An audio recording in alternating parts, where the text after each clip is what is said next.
Seu Direito, o programa que cuida do consumidor. Estamos iniciando o segundo bloco do programa Seu Direito, hoje com a participação do Dr. Jorge Tardan, que é professor especialista em Direito do Consumidor, e vamos continuar falando sobre telefonia móvel. Tardan, um assunto muito polêmico hoje em dia é em relação ao bloqueio do serviço de dados. A operadora cancela quando atinge o limite. Isso está acontecendo com muitas pessoas. E eu pergunto, isso é legal, Tardan? Ô, Heleno, é o seguinte, é claro que esse segmento de telecomunicação tem uma dinâmica muito grande, né? Quando nós começamos com telecomunicação móvel no Brasil, o grande barato do sistema era falar uma pessoa com a outra. O grande barato hoje é você mandar uma mensagem pelo WhatsApp ou qualquer outro aplicativo. Na verdade, hoje é quase que uma declaração de amor você ligar para alguém. Porque as pessoas estão mandando mensagem usando, portanto, a internet. Isso demanda muita rede. Então, todas as empresas de telecomunicação no Brasil começaram a vender um pacote, né, de dados, porque a internet são dados, e quando aquele pacote acabava, o que acontecia? O consumidor continuava logado, ou seja, usando a internet com uma velocidade reduzida. Todas faziam isso. Certo. Mas com a expansão, principalmente do WhatsApp, o que aconteceu foi que a rede, né, a infraestrutura de telecomunicação no Brasil começou a ficar extremamente demandada. E aí nós temos um problema, né, de direito do consumidor e um problema de concorrência, um problema de infraestrutura, portanto de tecnologia. A pesquisa mostra o seguinte: o usuário de telecomunicação no Brasil, ele gasta mais internet do que 4 vezes mais do que o americano. É sabido que o americano é altamente consumista e é um país que tem muita tecnologia. O que significa isso? Significa que as pessoas ficam mandando vídeo uma para outra, ou foto, ou áudio, abusivamente. Isso só acontece no Brasil. Isso não acontece na Índia, isso não acontece na China, isso não acontece nos Estados Unidos, isso não acontece na Europa. Isso absolutamente comprometeu a infraestrutura da rede. A Anatel, que é o órgão regulador, fechou os olhos para a questão e as empresas depararam com o seguinte problema: caramba, eu tenho um usuário corporativo que me paga um preço alto para ter um serviço de qualidade. E eu tenho um consumidor pré-pago, né, que me paga muito pouco e que demanda muito.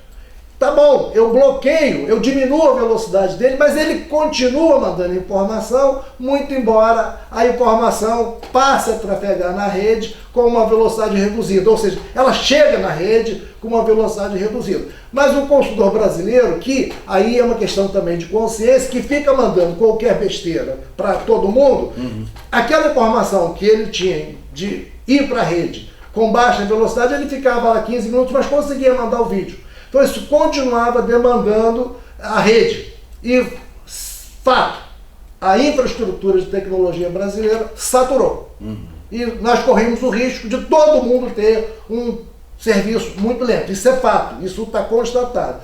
As empresas, né, independentemente da Anatel, fizeram lá algum entendimento entre eles, lá os entendidos de telecomunicação, os engenheiros, e resolveram então dizer o seguinte: olha, você gastou o teu pacote de dados, você vai ficar sem internet. Bloquear. É claro que do ponto de vista do direito do consumidor, isso é uma ruptura unilateral do contrato, porque grande parte das pessoas, quando começaram a ter o pacote de dados, o acordo era: eu tenho X kbytes ou X mega de informação para usar com velocidade X. Esgotado isso, a velocidade vai reduzir muito, mas eu vou continuar logado. Era assim que as pessoas contratavam. E de repente, do nada, passou a não ter mais direito de ficar logado após esgotado o pacote de dados. Atingiu o limite, tem o bloqueio. Bloqueio. Isso fez com que várias entidades de defesa do consumidor, Defensoria, Ministério Público, PROCON, Associação de Consumidores, Brasil afora, ingressassem com ações reclamando isso. E nós temos hoje no Brasil 12 liminares de ações civis públicas proibindo as empresas de bloquearem nessa condição que eu coloquei. Isso virou uma batalha muito grande e a Anatel está estudando e ainda não se posicionou acerca disso. Uma coisa é fato, eu como especialista do consumidor entendo que realmente é abusivo você bloquear, porque não foi assim que eu contratei. Verdade. Portanto, alterou o contrato de forma unilateral. Mas é fato que nós temos que educar o nosso usuário. Né? Não adianta a gente expandir a rede. Então não é uma questão de expansão da rede. Muito embora a gente tenha que expandir a rede. Nós temos aqui parar de postar besteira. Eu tenho N grupos que eu saio porque, você tem um propósito de discutir um assunto, daí a pouco tem gente mandando vídeo de pornografia. É verdade. Isso demanda a rede. Né? O nosso consumidor, lamentavelmente, não tem consciência de que você enfiando qualquer vídeo, qualquer besteira na rede, demanda a rede e compromete a qualidade do serviço de todos. Então isso é uma questão de consciência. Portanto, Eliana, essa é uma questão bastante complexa, mas por hora, né, no Rio de Janeiro, nós não temos ainda nenhuma ação civil pública com liminar proibindo as empresas de bloquear. No Rio de Janeiro, as empresas ainda estão bloqueando. Elas estão fazendo isso progressivamente. Mas, muito provavelmente, haverá julgamento e acredito eu que também haverá impedimento das empresas bloquearem o serviço no Rio de Janeiro. Nesse momento, até às 10 horas de hoje, não tinha. Pode ser que já tenha, né, porque a coisa é muito dinâmica.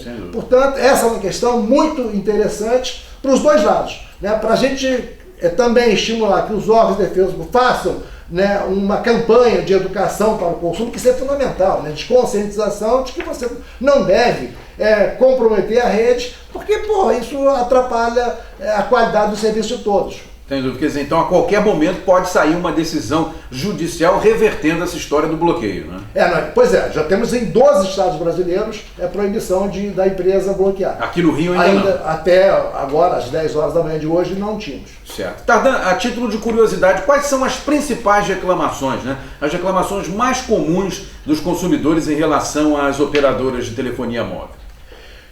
Eu acho que o ponto mais reclamado, o PROCON poderia traduzir e mostrar esse número, mas a minha percepção mostra que realmente cobrança que você, o usuário, não reconhece.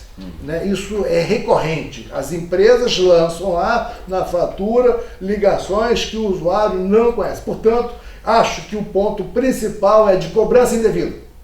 Em relação a isso, né, a Anatel já se posicionou, o usuário que percebeu na fatura o lançamento de uma ligação que ele não reconhece, ele deve contestar aquela ligação, né, aquele serviço, junto à própria empresa. E a empresa tem lá um período muito curto para demonstrar que o consumidor fez aquela ligação. Se não conseguir demonstrar, a empresa obrigatoriamente tem que restituir em dobro aquilo que cobrou indevidamente. Isso independe de PROCON, isso independe do Judiciário, isso depende da Defensoria, isso depende do Ministério Público. É o próprio consumidor que deve reclamar. Se a empresa não fizer, o consumidor deve denunciar isso à Anatel, porque a Anatel, além de obrigar a empresa a restituir esse consumidor, pode impor uma multa muito pesada sobre a empresa de telecomunicação. Esse é o ponto mais reclamado.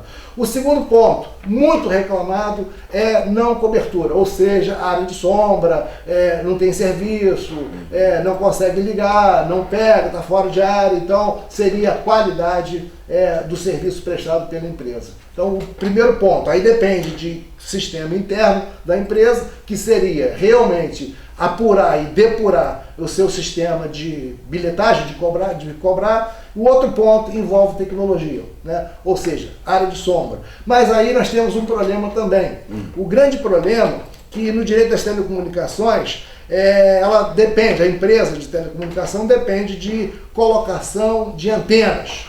E nós temos aí um problema muito grande, porque essa questão da colocação de antenas é uma questão de postura municipal. E nós temos vários municípios que proíbem a colocação de antenas. Vou dar um exemplo lá do nosso município, Nova Friburgo. Lá em São Pedro da Serra, né, todas tentaram instalar antena lá. e em São Pedro da Serra somente a Vivo conseguiu instalar a antena depois de uma batalha, de uma discussão tremenda com a Prefeitura de Nova Friburgo. Portanto, nós temos aí, é claro, que a colocação de antena, como envolve postura municipal, tem município que entende que não pode colocar porque é questão de meio ambiente, a outra entende que não pode colocar porque a irradiação faz mal à saúde. Então nós temos um problema aí que é outra batalha entre a empresa e o município. Porque sem antena não há como colocar o serviço. E se o município impede a colocação de antena, a empresa fica com dificuldade de dar a cobertura que assumiu, né, junto com a Anatel. Perfeito. Estamos encerrando esse segundo bloco do programa Seu Direito e voltaremos. Seu Direito, o programa que cuida do consumidor.